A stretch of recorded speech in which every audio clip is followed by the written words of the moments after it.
manera nos protege. Bueno, em, a lo largo del tiempo, pues vamos a ver que en el caso de las hipoacusias postraumáticas crónicas, pues todo el tiempo desde que empezó el hombre a, a desarrollarse, pues hemos estado expuestos a ruido y ha habido ruido excesivo. En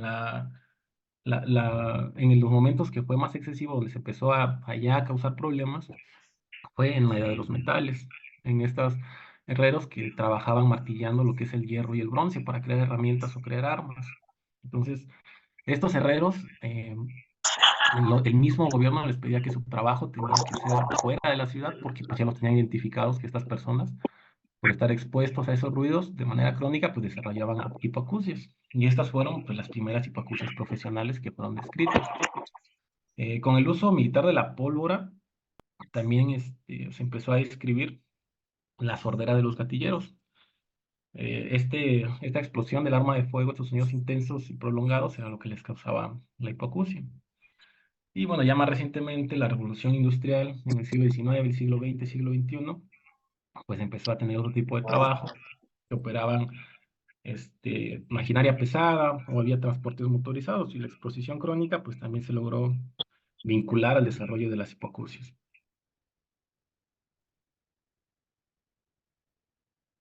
Bueno, entonces, actualmente pues hay muchos trabajos, ¿no? Los trabajos de ahora son trabajos que involucran el uso de herramientas o herramientas neumáticas, herramientas industriales, maquinaria pesada, la industria de las aeronaves, involucra pues estar expuesto de manera crónica a sonidos de gran intensidad o de mediana intensidad, pero pues esa exposición crónica va a ser lo que nos va a causar la hipoacusia.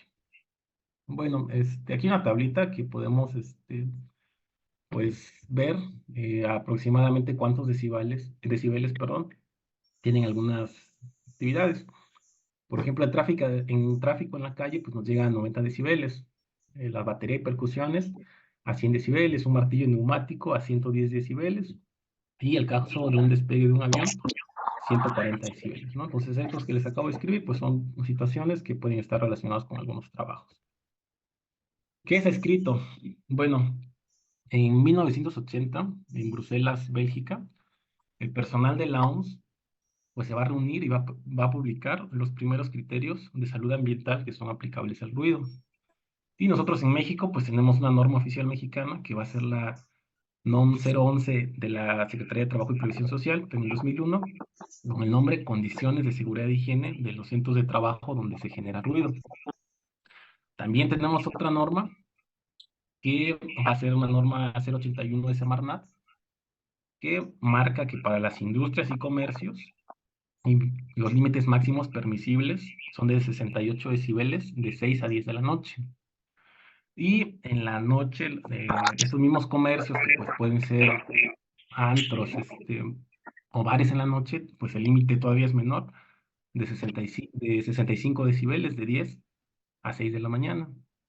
Pero pues la realidad es que se han hecho estudios en este tipo de establecimientos como el que vemos en la imagen, y los ruidos pues superan 100, 110 decibeles, son sonidos muy intensos.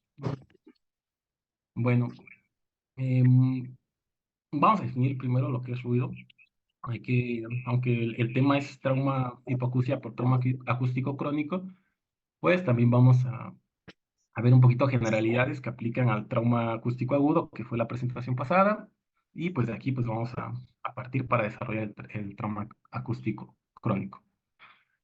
Bueno, el ruido es definido por un boletín médico que sacó el Instituto Nacional de Rehabilitación, ahorita en este año, en enero y febrero, lo define como cualquier sonido producido en un lugar, tiempo o condición que es percibido a un nivel tal que puede inducir e incrementar el riesgo de pérdida auditiva.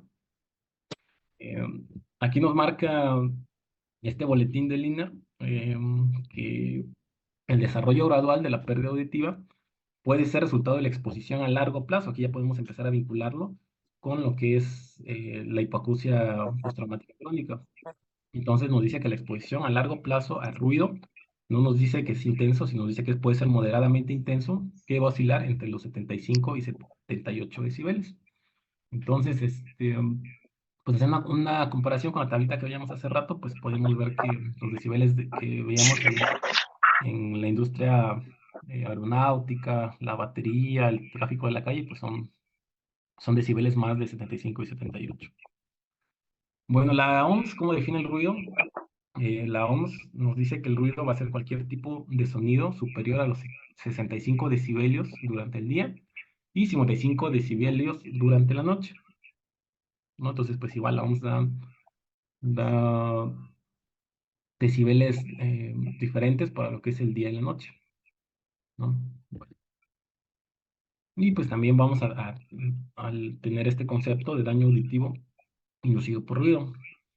Bueno, este se define como la disminución de la capacidad auditiva en uno o ambos oídos, parcial o total, permanente o acumulativa, de tipo neurosensorial, que se origina gradualmente como resultado de la exposición a niveles perjudiciales de ruido. Puede ser continuo o intermitente, de intensidad relativamente alta durante un periodo prolongado. Bueno, entonces aquí pues podemos ver que este daño auditivo pues lo vamos a vincular con una exposición.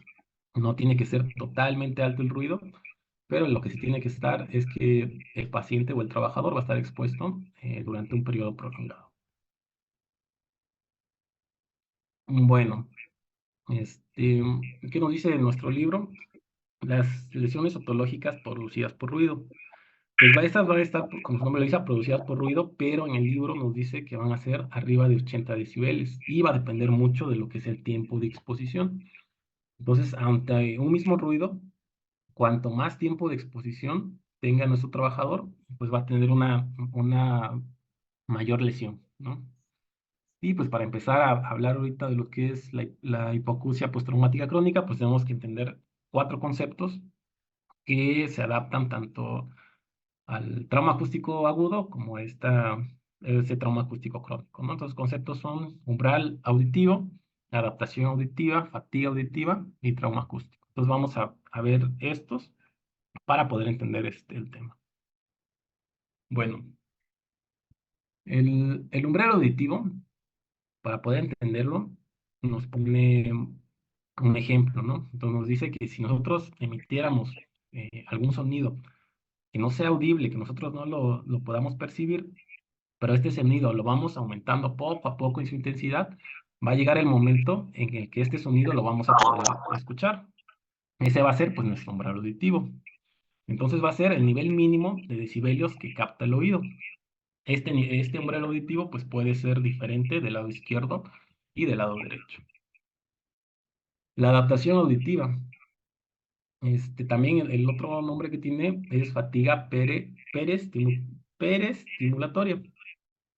Entonces, esta va a ser la elevación subjetiva del umbral durante la estimulación con un ruido. ¿Qué tipo en qué ejemplo podemos ver esto? Pues en trabajadores que estén en aparatos que tengan un ruido continuo, que este ruido no cese. Entonces, los trabajadores, al estar en contacto con ese ruido, pues va a llegar el momento en que tengan una adaptación a este ruido. Van a tener una atenuación de la sensibilidad durante un periodo de estimulación prolongada y solo se da en la exposición ante un ruido continuo. Si este ruido fuera intermitente, si este motor descansara, se prendiera, descansara y se prendiera, pues no se va a producir esta adaptación auditiva, porque el oído pues tendría este periodo de descanso en el cual se podría recuperar. Entonces, es la estimulación prolongada que sufre el oído ante un ruido continuo. ¿Y cómo se adapta a este? Bueno, el otro término para tener el tema es fatiga auditiva, también se va a llamar fatiga posestimulatoria. Esta va a ser una elevación subjetiva y objetiva del umbral de audición tras la estimulación sonora intensa. Sí va a haber un daño, pero la característica de este daño que va a ser reversible. Nos puede dañar las células neurosensoriales, las células ciliadas internas y las células ciliadas externas. El libro nos pone un ejemplo. Ponemos tener un paciente que tiene un umbral acústico de 10 decibelios. Si este paciente está 2 horas estimulado, sometido a 90 decibelios, su umbral acústico ya no va a ser de 10, va a ser de 20 a 25 después de estas 2 horas. Entonces este paciente, después de las 2 horas, va a perder de 10 a 15 decibelios. Y minutos o horas después, este mismo paciente se va a recuperar a 10 decibelios. Entonces, esta fatiga auditiva es recuperable. El umbral recupera después de minutos o horas. Entonces, la característica es que es un daño reversible. Y pues el trauma acústico va a ser el deterioro irreversible de la audición por la exposición al ruido. Esta, puede haber una exposición excesiva al ruido que va a producir daño irreparable en células ciliadas externas y en las células ciliadas internas. Esta exposición tan intensa va a provocar que estas células mueran y pues sean sustituidas por tejido cicatrizal y pues de esta manera se pierda la función. Bueno, ¿cuál es la etiología de nuestro trauma acústico? Pues el ruido. El ruido va a ser lo que causa esta enfermedad, tanto en el trauma acústico crónico como en el agudo. Pero vamos a ver que va a haber factores que van a incidir de manera muy importante en lo que son las lesiones otológicas. Entonces, el libro Gil Carcedo nos dice que la intensidad sonora para que nos empiece a causar problemas, pues tiene que ser mayor de 80 decibelios. También nos dice que a mayor tiempo de exposición, pues mayor va a ser la lesión que se va a establecer. Esto es importante, que la frecuencia de ese ruido va a estar entre los 2000 y 3000 Hz. Y el ritmo de ruido, pues, tienen que ser ruidos discontinuos, ruidos intermitentes, con pausas breves y sin periodos de recuperación.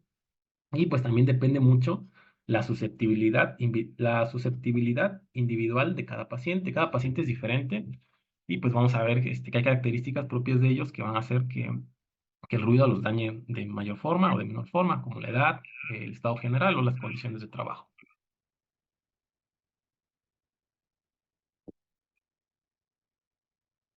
Bueno, para comprender un poquito lo que es bueno, para seguir todavía para comprender el tema del trauma acústico crónico, la hipoacusia por ruido crónico, hay que recordar más o menos cómo era a muy grandes rasgos, cómo es la audición. Hay que recordar que en el ambiente se va a generar un sonido intenso que va a hacer que haya una transmisión de energía sonora. Esta va a ser, va a llegar al tímpano y a la cadena de A ver, huesos. te interrumpo un momentito, Fernando. Sí, Eso ya lo hemos visto. Pásame la otra diapositiva. ok, sí, doctor. Ok. Bueno, entonces, les voy a A decir ver, así. la fisiopatología que aquí comentas es en general, porque después de esto también ya lo vimos en trauma acústico. Pásame la que sigue. También la que sigue. Ok, Ok. bueno, adelante con esta. Esta diapositiva, pues, he sacado este boletín del INER, que es parecida a la diapositiva anterior, que nos dice que también hay factores que influyen en el grado de pérdida auditivo. ¿Qué influye? Por los niveles de exposición sonora, que el INER también nos dice que 80 decibeles, pues inician el daño acústico. El tiempo de exposición, a mayor tiempo de exposición, va a ser, pues, mayor lesión. El espectro del sonido nos dice que las frecuencias van a ser las de 3000 y 6000 Hz, y pues lo que platicamos ahorita, la susceptibilidad individual. Y pues vamos a hablar ahora sí de lo que es el trauma acústico crónico. Bueno, el trauma acústico crónico, pues habitualmente lo vamos a considerar como una enfermedad de trabajo, porque pues hay muchas ocupaciones que van a mantener un ambiente con un ruido que va a ser más de 80 decibeles. Dos A ver, ocupaciones. en cuanto a esta, también pásatela, ya vimos ese tema. ¿Qué otra cosa tienes sobre hipoacusia postraumática? Pásame la segunda diapositiva, la que sigue. Tienen los síntomas de la hipoacusia postraumática No, crónica, la que sigue, las audiometrías. la que sigue, la que sigue. Ok, la que sigue. A ver, la que sigue. Eso, tratamiento farmacológico para el trauma acústico. Ok, la que sigue.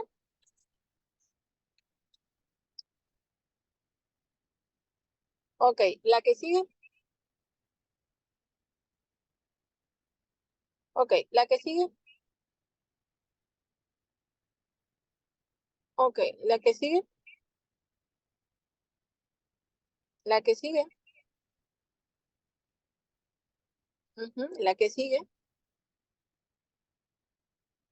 Ok, aquí estás hablando algo sobre protección auditiva. La que sigue. O sea, la otra. Ok. Aquí estás mencionando los distintos, los equipos de protección. Sí, doctora. Ok, a ver, ¿qué más traes? Pues ahorita era el equipo de protección personal. Y a nivel de empresa, ¿cómo se puede hacer para proteger a todos los trabajadores de esta Ok, exposición? la que sigue. Ok, la que sigue. Seguimos. Ujú, seguimos. Ok, seguimos. Por Ujú, ejemplo, de unas a ver, empresas que se encargan de eso. ok, de las empresas. Ok, Ajá, de allí, ¿qué más? A ver, síguele. pues sí, los servicios que Ok, usan las empresas para proteger de este a ruido ver, crónico. regrésame la anterior. La anterior. Ujú, eso de... No, la que sigue. No, esa está bien. La que sigue, la de puertas acústicas. Ujú. Bueno, la que sigue. Ok, la que sigue. ¿Es todo? Sí, doctora, y todo, ahí está la última diapositiva. Ok, bueno. Eh, ¿Quién trae algo diferente? ¿Sí te acuerdas, Fernando, era tu tema o es tu tema? Lo que íbamos a ver. Pues era hipoacusia postraumática crónica, doctora. Es mejor dicho. Postraumática. Allí, ¿qué se comprende con este término? ¿Cómo qué otras hipoacusias consideras tú que pueden entrar en este grupo? Pues entiendo que es la hipoacusia que es pues los traumas acústicos, doctora, sobre todo ¿Ok? pues Esa el es origen una causa. anual. Ajá. Esa es una causa. ¿Qué otras causas hay de hipoacusias postraumáticas? Doctora, puede ser causa infecciosa, por ejemplo, Con una otitis. traumatismo, ¿se refiere usted de contusiones? Con fracturas de la base del cráneo, ¿a eso? Ok, exactamente. A ver, la doctora que estaba participando, ¿qué pasó? ¿Qué decías? Estaba diciendo que alguna causa infecciosa, alguna otitis que como tal esté causando la hipoacusia, que se haya complicado. Casi no entiendo, no escucho bien. ¿No se escucha? Ahí ya, Ok, bueno, una otitis de origen infeccioso. otitis de origen infecciosa, no precisamente. ¿Qué más? A ver, doctor, el que habló sobre la fractura de la base de cráneo, ¿eres tú, Fernando? Pues sí, doctora. ¿O quién lo comentó? Sí, sí, yo le había dicho. Ok, entonces, principalmente los traumatismos que se generan por diversas circunstancias, como cuáles, esas entran en el grupo de las hipoacusias postraumáticas, doctor. ¿No las consideraste? ¿No buscaste artículos sobre estos? Doctora, no lo consideré porque yo entendí que era postraumáticas crónicas. Entonces pensé que se refería al ruido, a la exposición crónica al No, ruido. no. Si tú buscas hipoacusias postraumáticas, engloba también los traumatismos, las fracturas de hueso temporal, las fracturas que involucran oído interno, las caídas, desde diversas alturas. Los traumatismos por falta de uso de protección personal. Los accidentes automovilísticos, ya sea por colisión frontal, por colisión lateral, por alcance, por quemaduras, por introducirse un cuerpo extraño al oído. Esa es una hipoacusia postraumática. El trauma acústico crónico, ese es otro tema, ya lo vimos. Entonces, esa es la parte que yo quería escuchar.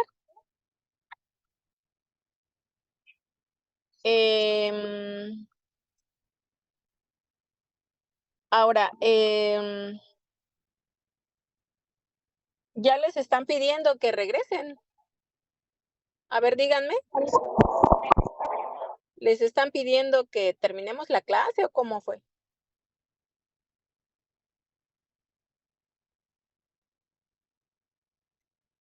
A ver, ¿quién me dice?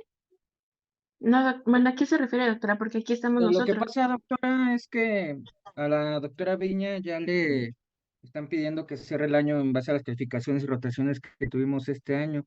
No, Entonces, en pero Juan enseñanza, me acaba de mandar un mensaje en el chat, si lo pueden revisar. Solo solicitaron a los R3, doctora, todos los demás estamos Los aquí. R3, ok, a los R3, está bien. Fernando, ¿eres R2? Sí, doctora, soy de segundo año. Ok. Bueno, adelante entonces. De los médicos R2,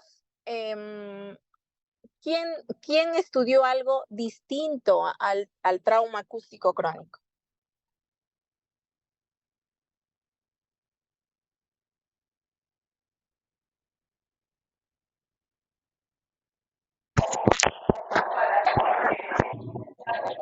A ver, ¿quién me dice?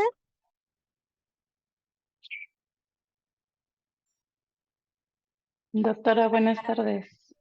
Adelante. Yo soy R1 de aquí de Ajá. Orizaba. Pues yo leí un poquito referente a que justamente el traumatismo del hueso temporal es una de las complicaciones más frecuentes dentro de los traumatismos, que pueden llegar a originar como tal igual hipoacusias. Comentaban en un artículo que justamente dependiendo la lesión del hueso, si se lesionaba lo que correspondía al oído externo y al oído medio, podía dar una hipoacusia de origen conductivo, y si se lesionaba ya lo que es el oído interno, o sea que fuera como que abarcara la lesión hasta allá, se podría considerar como de origen neurosensorial, que inicialmente, bueno, pues al ser en el momento agudo, pues los principales métodos de diagnóstico pues eran la tomografía, y que obviamente al momento de que se evalúa, bueno, cuando está el momento agudo, tenemos que esperar como que a que pasen, pues a que se restablezca nuevamente para poder hacer nuevamente ya una valoración de la hipoacusia que está quedando como tal.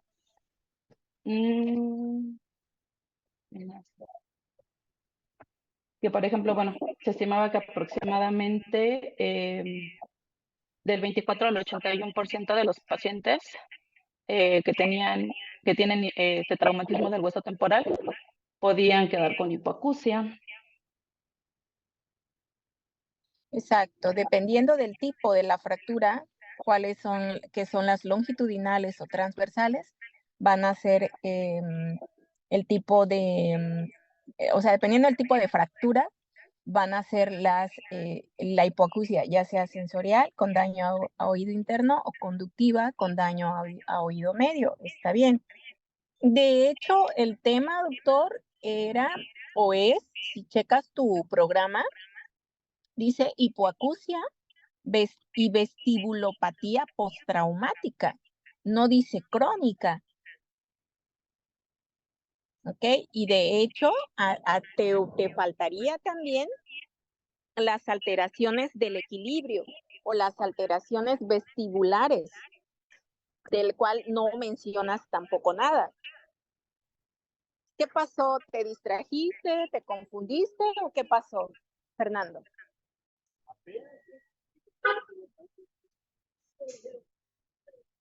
Sí, doctora, hubo un error aquí, una distracción en lo que fue el tema.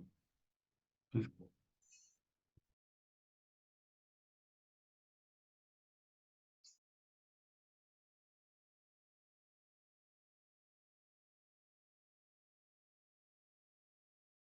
Dame un minutito, un segundo, permítame.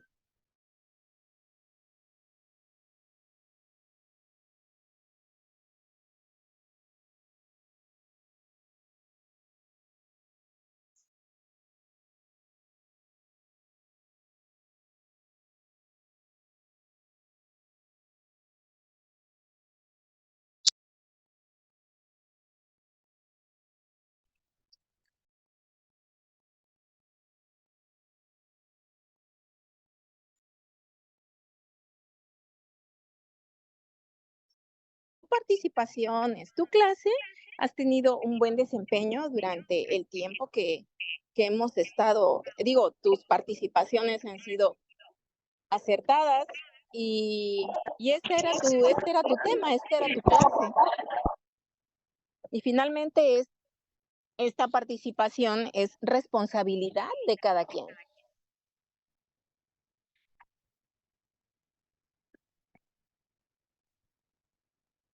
¿Qué otras alteraciones del equilibrio? ¿Cuál sería la alteración más frecuente por un traumatismo craneal? Ya sea una contusión simple de cráneo o una fractura o un síndrome de latigazo cervical. ¿Cuál es la complicación vestibular más frecuente? Díganme.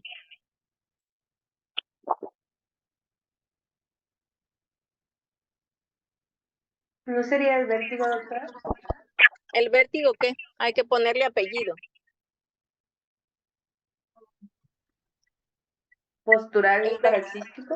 El vértigo postural, que aquí ya no se llama paroxístico, aunque se presenta con paroxismos, pero pues es más intenso cada vez que el paciente mueve la cabeza. Aquí el apellido sería vértigo postural postraumático. Los otolitos que habitualmente se encuentran sobre la mácula se desprenden por el trancazo, por el movimiento, ya sea un movimiento horizontal, un movimiento vertical, un movimiento angular, rápido. Tan solo una caída simple en pacientes, sobre todo los mayores de edad. Pero bueno, desde el punto de vista laboral, la falta de equipo de protección personal, la falta del casco, un resbalón. Por eso las señalizaciones en las empresas son importantes para prevenir accidentes laborales. Y ya no se diga relacionado a la ocupación. Uy, yo he visto en las visitas a las empresas que yo he realizado, que es muy estricto el uso del equipo de protección personal, que incluye el casco, los tapones auditivos, los zapatos con antiderrapante. Todo eso tiene su objetivo. Entonces, el uso, por ejemplo, los trabajadores que tienen que subirse a las escaleras o a los que usan andamios. Tan solo los que, volviendo al mismo ejemplo de la vez anterior, los que están expuestos a estos, a los gases estos o en las vulcanizadoras, cómo los proyecta en las refinerías a ondas expansivas, cómo los avienta y no solamente se daña el cráneo, no solamente les provoca una quemadura, no solamente les provoca una lesión en otros sistemas, sino que la hipoacusia es una de las complicaciones más frecuentes. Los traslados, por ejemplo, en tránsito, llega del domicilio al trabajo, del trabajo al domicilio. Los síndromes de latigazo cervical es frecuente por alcance. Luego ellos quieren más incapacidades prolongadas. Todos estos padecimientos ustedes los tienen que tener muy claros, porque no solamente es negar por negar, hay que saber explorarlos, hay que saber qué se van a obtener. Por ejemplo, los pacientes con latigazo cervical que ameritan un collarín cervical, tanto el movimiento que provocó el síndrome del latigazo cervical, la lesión muscular o el esguince en las cervicales, más el uso del collarín por el tiempo que traumatología haya indicado, son 2 factores de riesgo para el vértigo postural. La contractura por el esguince y la contractura por el uso del collarín. Entonces, son pacientes que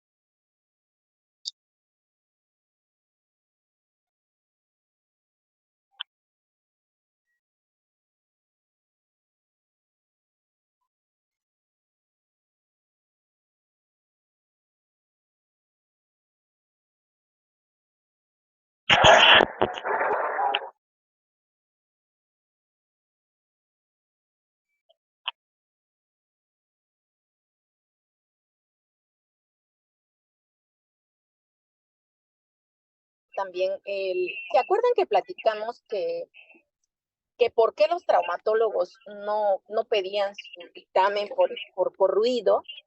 Por ahí ya más o menos me encontré otra razón. Me comentaban que en forma particular o en algunos hospitales, incluso institucionales, las cortadoras ya son más modernas, ya no generan tanto ruido, incluso las sierras que utilizan en quirófano.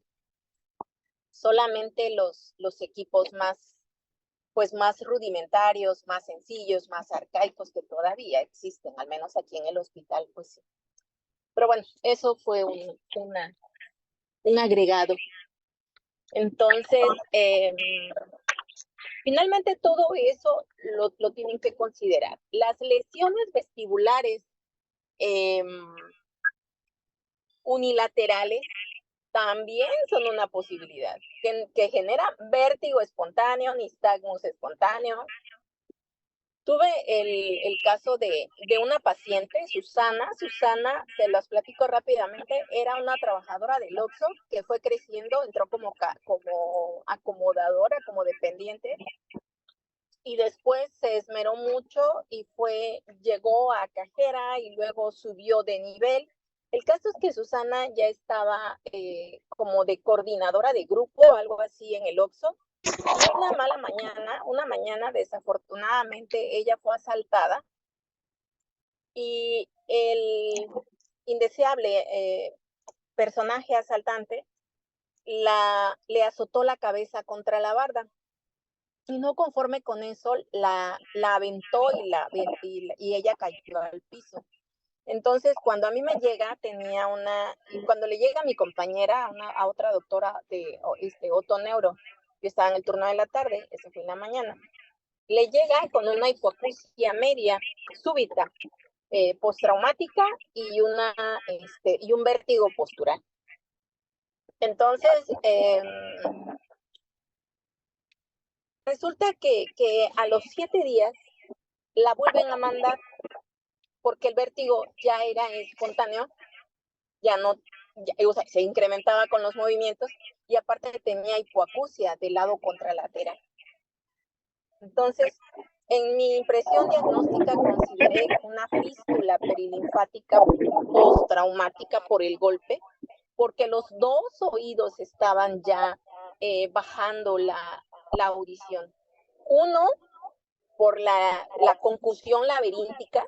Ese es un término que nosotros usamos cuando el factor es un traumatismo, es un trauma, por decir, es un movimiento cerrado de proyección entre el laberinto membranoso y el laberinto óseo. A eso se le llama concusión laberíntica. Entonces, de ese lado, Susana tenía una lesión vestibular y auditiva, tenía una laberintopatía postraumática, y del otro lado, del lado contralateral, el golpe había sido tan intenso que se fistulizó. Entonces le comentó al otorrinolaringólogo, porque ellos son los que operan. Le digo, la paciente se está fistulizando, hay que meterla a quirófano para que no pierda la audición. Finalmente, después de mucha polémica, porque era un diagnóstico clínico, y el otorrinolaringólogo, en algunos, muchas veces, su ego es tan grande que como el otoneurólogo o el audiólogo le va a mandar indicaciones. Y finalmente se metió a quirófano la paciente. La paciente tenía 3 fístulas perilinfáticas de un lado, y del otro lado tenía pues la contusión, laberinto anterior y posterior. Le fue de la fregada a Susana. Susana, o sea, perdió la audición en forma bilateral, prácticamente tenía una hipoacusia profunda, en un lado anacusia, en el otro lado hipoacusia profunda. Se le planteó a través, bueno, busqué la opción para que se le colocara un implante coclear en otro hospital, en el hospital regional. En ese tiempo sí estaban implantando, pero ella no aceptó. Entonces fue pensionada y y pues bueno, es un testimonio ahí muy, muy trágico de una mujer joven, trabajadora, que estaba creciendo en su ambiente laboral. Y pero bueno, fue un día desafortunado para ella y pues eso sucedió. Bueno, no sé si hasta acá hay alguna duda o alguna pregunta, doctores.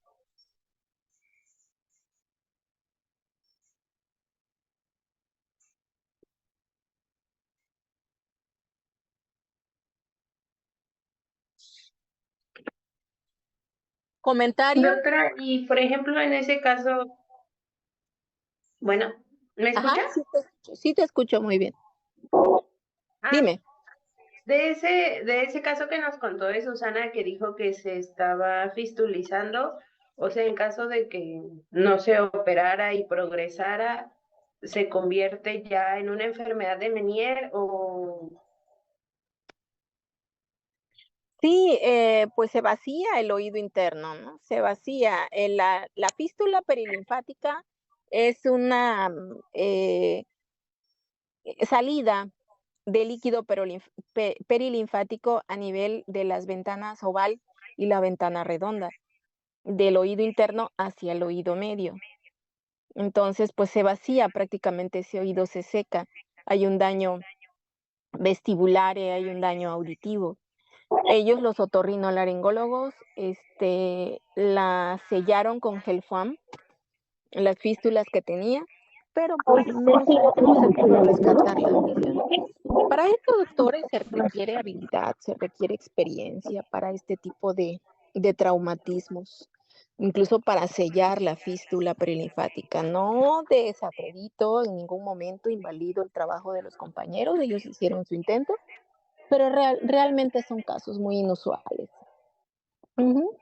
Son casos, son diagnósticos complejos de realizar. Y cuando se hace, pues pocos tienen experiencia en las reparaciones de este tipo de lesiones. Entonces, es difícil. Pero, por ejemplo, cuando hay un daño unilateral, muy buena tu pregunta, porque y queda un daño auditivo parcial, nunca hay que perder de vista la lesión vestibular que pueda tener, porque esa lesión vestibular puede puede provocar un hidrops endolinfático. Esa es parte de mi experiencia. Los pacientes que han sufrido contusiones o fractura de hueso temporal por alguna razón, tienden a ser hidrops endolinfático. O aquellas lesiones que atraviesan, por ejemplo, las fracturas de hueso temporal que seccionan el acueducto vestibular. Hay algo que se llama síndrome del acueducto vestibular, en donde porque el acueducto se ve interrumpido, donde va la endolinfa. ¿Mande? Ay, sí. Ok, ya llegué, tranquila. Donde el acueducto vestibular se ve interrumpido, el flujo de la endolinfa, pues obviamente ya no va a haber forma de transportarla, de que la endolinfa siga su camino, se encharca el oído interno, es catastrófico.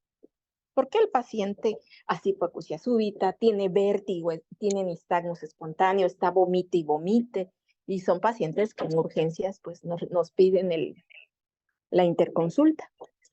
Pero pues ahí, ¿qué se puede hacer? Allí, entrar a reparar el acueducto, o sea, pues no. Es hasta que pase, hasta que se termine de...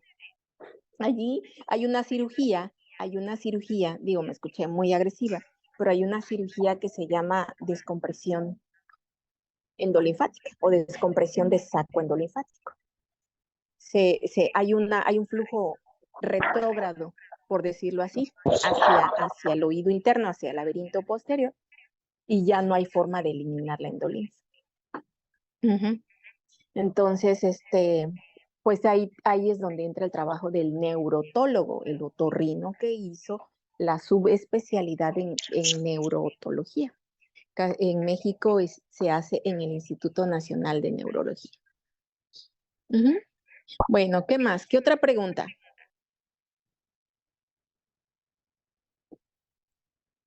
Yo tengo otra. Cuando se vuelve el vértigo postural postraumático, el tratamiento es como, por ejemplo, si fuera el paroxístico, solo con reeducación vestibular.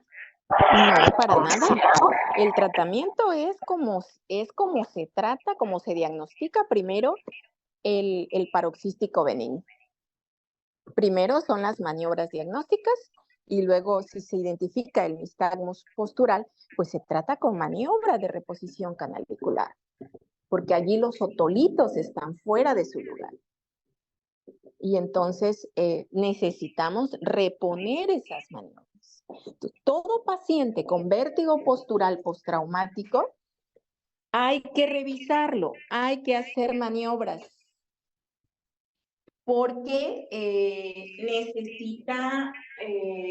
necesitamos ver si es un nistagmus postural, si es un vértigo postural, o bien si es una lesión vestibular, que es diferente, y que da un vértigo, que da más que vértigo, inestabilidad.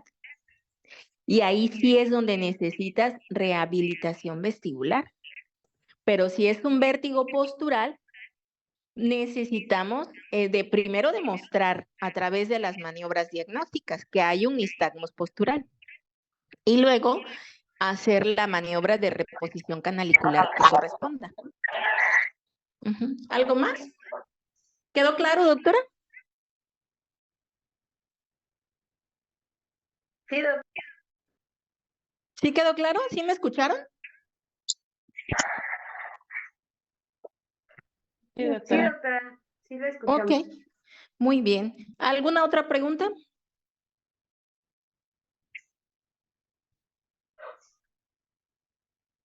Doctora, en el caso como tal igual de las hipoacusias, Como comentaba, pues tenemos que esperar, ¿no? A que pase como que el evento agudo, pues para poder valorarlas.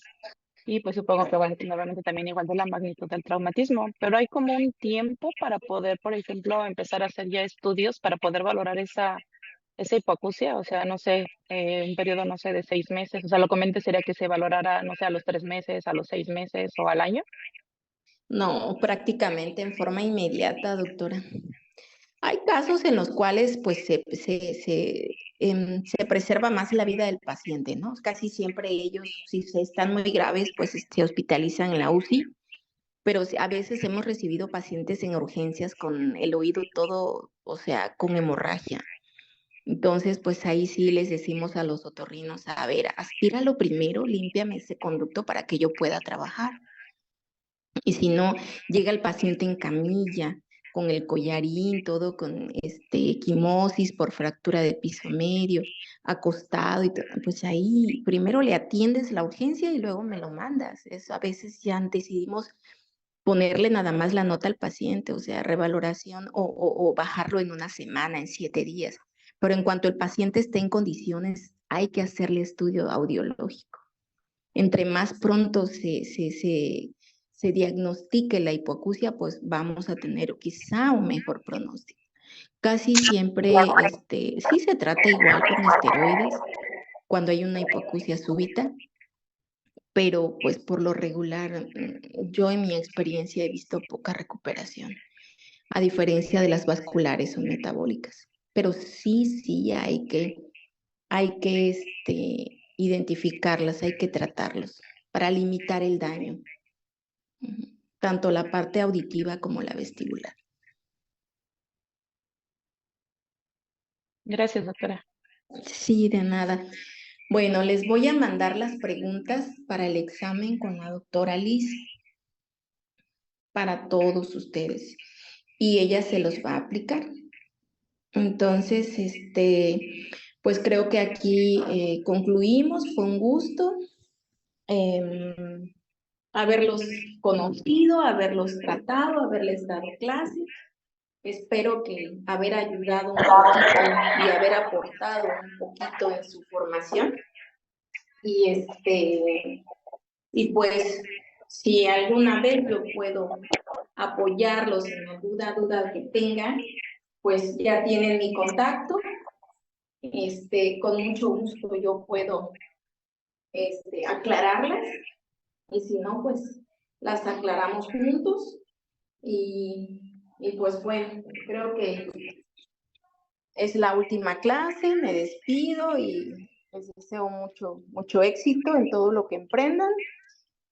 Y pues siempre piensen en el paciente. Siempre piensen que, al menos, digo, en esta especialidad, el objetivo es pues el futuro laboral del paciente. Entonces, pues siempre practiquen la empatía con ellos y dejen ese beneficio de la duda. No todos son simuladores, tienen su derecho y ya algunos pues sí tuvieron su exposición importante o son enfermedades profesionales. ¿Sale? Bueno, pues creo que es todo, ¿verdad?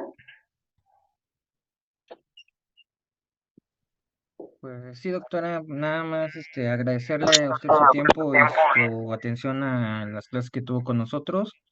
Igualmente desearle que pues, esté muy bien, le vaya muy bien y darle las gracias por su esfuerzo y su atención hacia nosotros a nombre de mis R más y mis QRs y de todos nosotros los residentes. Muchas gracias por su tiempo y su esfuerzo. Qué bonitas palabras. ¿Eres Fernando? No, doctora, soy David. Nos conocimos en David. el Congreso. Sí, ya recordé, David. Es que luego sus voces se parecen. Pues abran su cámara para ya despedirnos y tomarnos una foto final.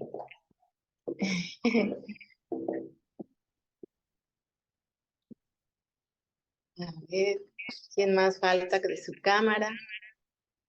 Ay, no sé si se ve la mía. A ver, Juan David. ¿Quién más falta? Lisbeth. A ver, ¿quién? Faltas tú, Juan David. Ajá. No sé, ya le puse que tenga video, pero no sé por qué no sale. Bueno, esa cámara. Ahí, ¿ya? Aquí junto al arbolito de Navidad, mire, estoy acá en mi casa, su casa. Ahí. Bueno, pues fue un gusto haberlos conocido. Son chicos extraordinarios y pues bueno, si en alguna vez la vida nos pone nuevamente en el camino, pues estoy a sus órdenes y no dejen, es decir, ustedes van a ser R3, tienen oportunidad sobre los demás grupos, es decir, ya llegarán y ellos tendrán también su oportunidad, pero sobre todo, busquen la rotación en esta área, en esta especialidad, lógrenla, condúzcanse con mucha asertividad, con mucha amabilidad. Las situaciones que no se piden así no tienen buenos resultados. Entonces, ojalá tenga la oportunidad de tenerlos en la rotación, conmigo, a lo mejor los que quieran y se puedan, no sé, en algunas vacaciones, con gusto, les ofrezco mi aportación, lo que yo pueda apoyarles. A mí me gusta mucho compartirlo, y pienso que pues sí es necesario, ¿sale? Bueno, pues que la pasen muy bien, bonita Navidad y y tomen su foto para dejarlas para el recuerdo. Digo, siempre a veces es importante, ¿ok? Bueno, que tengan bonita tarde y ya les mandaré las preguntas, ¿ok? Bueno, cuídense mucho. Gracias, doctora. Sí, De doctora, nada. muchas gracias. Gracias, Felices doctora. fiestas. Hasta luego. Gracias igualmente para ustedes. Bye.